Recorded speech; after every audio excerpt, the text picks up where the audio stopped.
Next is it helps in promoting the optimum utilization. Qualified personnel. Please understand the word qualified person. Recruitment is the only process where you will be getting a right person for a right job. It ensures the continuity and growth of the organization.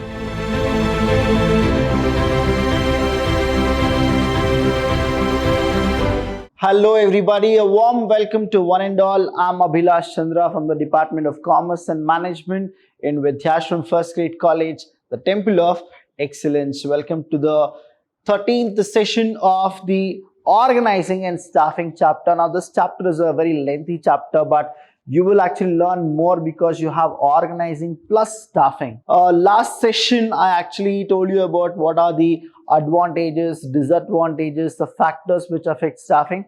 Now we'll go with one more, that is the functions of staffing. Now what are the functions of staffing? When we understand the functions of staffing, now I'll have few of the points which I'll be covering here in the functions of staffing. But the first question to you is, what exactly is staffing? Now staffing is selecting a right person for a right job at a right place in a right time, right? The same way here you need to understand the functions. The first and foremost function of staffing is to obtain qualified personnel. When I say personnel, it is a staff for different jobs, position in the organization. When you go with staffing, the right person is recruited. The right person is what? Recruited for the right job. Therefore, it leads to maximum productivity and higher performance. When we understand about recruitment, what exactly it is? Recruitment is a process of inviting people to face an interview. That's the reason when you check your newspaper, you will get to know recruitment advertisement in all these sheets. Now, when we go with this recruitment, you need to have potential candidates for recruitment, because in that potential candidates, you're gonna pick your right person for a right job. Next is it helps in promoting the optimum utilization. Optimum utilization of human resource through various aspects. So you will get to know how exactly you are supposed to hire and then how you are supposed to get the work done from them. When we understand the other functions of staffing, we'll also get to know that job satisfaction and morale. Job satisfaction and the morale of the workers increases through the recruitment of the right person.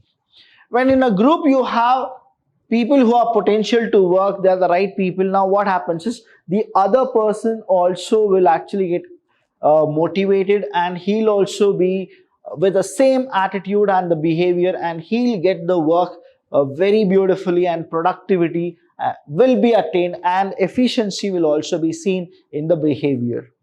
Staffing helps to ensure better utilization of human resources. The function is what? It is like it will help to ensure better utilization. And lastly, if we go with it, it ensures the continuity and growth of the organization through development managers. That is, here you will understand that the more and more you go with the proper staffing, what happens is you will always get people who will definitely work for the organization. It's always like subordination of individual interest to group interest. When we understand these type of principles here, you'll also get to know that whenever we go with any kind of an example of setting a standard in the human resource management, you will get to know that you will be actually contributing your resources, that is the human resources, in staffing, where those people will be really helpful for the organization in present and in future. That means optimally human resources are utilized, optimally the production is given. The reason is through proper staffing, that is right person for a right job at a right time at a right place. And when we understand the functions, here when I told you about the first and foremost function of staffing is to obtain qualified personnel. Please understand the word qualified personnel. When we go for staffing, usually what happens is we always say that what are the types of people we really require? So what we do is we do something called manpower planning. What is it? Manpower planning. Manpower planning. Now, when we go with manpower planning, we'll identify that how many people we really require. Say example, I'll give you here. Say we are in India and we have a branch even in USA.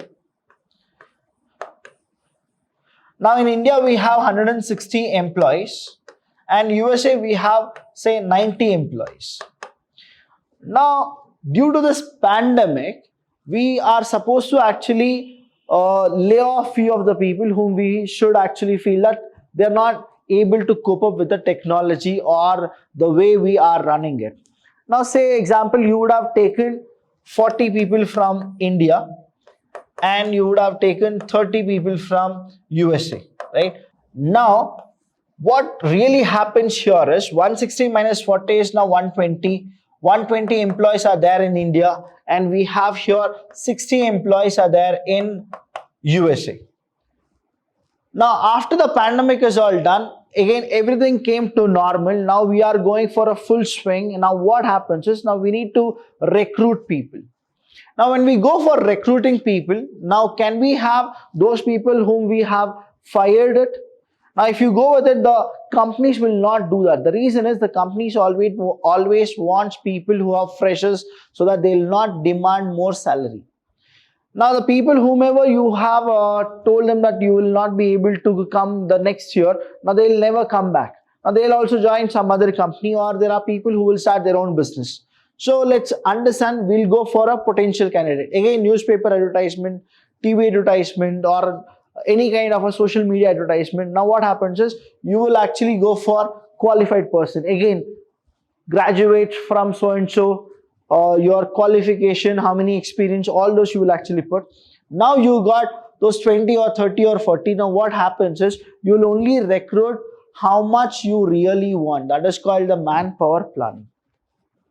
Now you got to know that how many men should be there, how many women should be there, what is the basic qualification, everything you have done.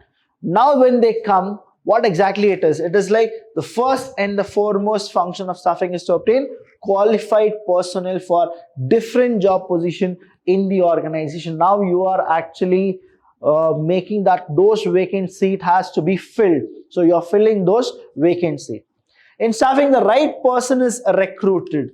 Now, how to actually analyze the right person? Already when we had 160 employees, when we had done the staffing properly, we have taken the right person. But because of some situation, we have removed few of the people. Again, we are doing what? We are recruiting the people that is the right person. Some or the other day, we'll get to know that whether the people whom we have taken were right or not in staffing. So here what happens is it leads to maximum productivity. When you take more new people, what happens? They always have a kind of feeling that we should prove to the organization, we should work more, we should be efficient, we should learn more, and we should contribute something to the organization. That is where you will actually win over them, and that is how staffing will help those freshers to give more productivity, get themselves involved in the organization decisions, and that motivate them to go for more creativity and innovation. That is how staffing will help in achieving productivity for the organization. Next, if we go, it helps in promoting optimum utilization of human resources. Now, what has happened is we need to actually check that how many employees are there. Are we using all the employees? Are we actually going for the development of each and every personnel to his or her greatest efficiency? Are they achieving it or not? When we understand this combination of optimally utilizing the human resources, you will understand that only when you use your resources, you will actually get more productivity, profitability, and you'll always have a strength, that is, you can rely upon your employees. Job satisfaction and morale. Job satisfaction and morale. Through staffing, what really happens is staffing will give a clear-cut picture saying that what an employee should do, what an employee shouldn't do. So when you go with those kind of a thing, they will be self-disciplined. When they are self-disciplined, what happens is they'll have something called the moral value will always increase. That is, they'll always work for the company. They'll not work against the company. Same way, they have something called ethical code of conduct, which staffing people should actually go for it. That is, the HR people should actually tell all the employees that how they are supposed to behave. They are supposed to prepare a policy statement, and that is how people need to go for it. And when we understand job satisfaction, what it is it's a both way where employee and the employer should also be comfortable with both of them. That is, each of them should take benefit of the other one. Now here, if the employee and the employer relationship, if you understand, employee. Now what employer wants if the employee does it, and what employee want if the employer get it done. Now what happens is there is always a job satisfaction, and the morale of workers increases through the recruitment of right person. And you'll always have a job security. That is, if labor turnover is less in an organization, if people have a very good atmosphere and their attribution and attitude changes according to the positive situation of company, now what happens is ultimately the workers whoever are working, the employees whoever are working, when they get to know there is something called safety in this organization, now they'll dedicate their life to the organization. If you have seen Henry Fayol or F.W. Taylor, the way they started their work and the way they ended their work, there is a lot of difference. Henry Fayol, being in French person, born in Ottoman Empire, he wanted to work in an engineering mining company, and he got a placement in engineering mining company as a supervisor. Now from the supervisor level, after when he retired in the same company. He served there for 40 years and he retired as a managing director. Now the reason is a proper staffing was done that time, and he is a person who got satisfied in his job and his morale was increased. Now what happens is he'll optimally utilized by all the people, and then what happens is the productivity, creativity is also given to them. And recruitment is the only process where you will be getting a right person for a right job. Staffing helps to ensure better utilization of human resources. Now, there are n number of people who will be master in few of the fields. If the HR manager doesn't identify their strengths and their weaknesses, now staffing will be in a loss. Now here what exactly you are supposed to understand is, it is the right of all the employees to take initiative, and you are supposed to cordially tell the HR manager that what you are good at. Staffing aims at right person at the right time, right? The reason here is HR manager will not know that who is good in what, because you will not be very open enough to tell. Now the minute you get to know that these are the people who are really good with all the job whichever we gonna give, now what happens is you can be utilized in all other department, plus you will be getting more incentives, more benefits, and again your salary will also hike. So through staffing we can identify one's strength as well as one's weakness. If the strength is that getting more training and all, the strength we can actually increase even better. And when it comes to weakness, what happens is because of the weaknesses we already know, we can work on the weaknesses as well. It ensures the continuity and growth of the organization. Now you have people who are always working for the organization. When you have dedicated people only for the organization, now what happens is you'll have a clear picture that where you can actually imagine your organization to be. Best example here is Apple company or Microsoft. If you take it, they all started from a garage. Now Bill Gates or Steve Jobs, when they wanted to actually start their own company, they never knew that they're gonna reach the way they have already reached. The reason is they had people who were really good and dedicated only to the company and the organization. So through staffing, you are supposed to actually identify who are the people who will work for the organization, who are the people who will work for themselves. So you should only concentrate on people who are working for the organization. Through that, what happens is the organization will have a continuity in the growth. through development managers, when you say that, now those people who are working for the organization, now you can give them a position as well. When you start giving them position, now what happens is everybody's behavior will change. That is, they're gonna actually go from individual thinking to organizational thinking. The reason is, if we think about organization, the organization will think about us, is what they'll get a clear picture. Through this, we can actually go for a proper functions of staffing. Now, any doubt regarding this session, please do call us. We are always there to help you.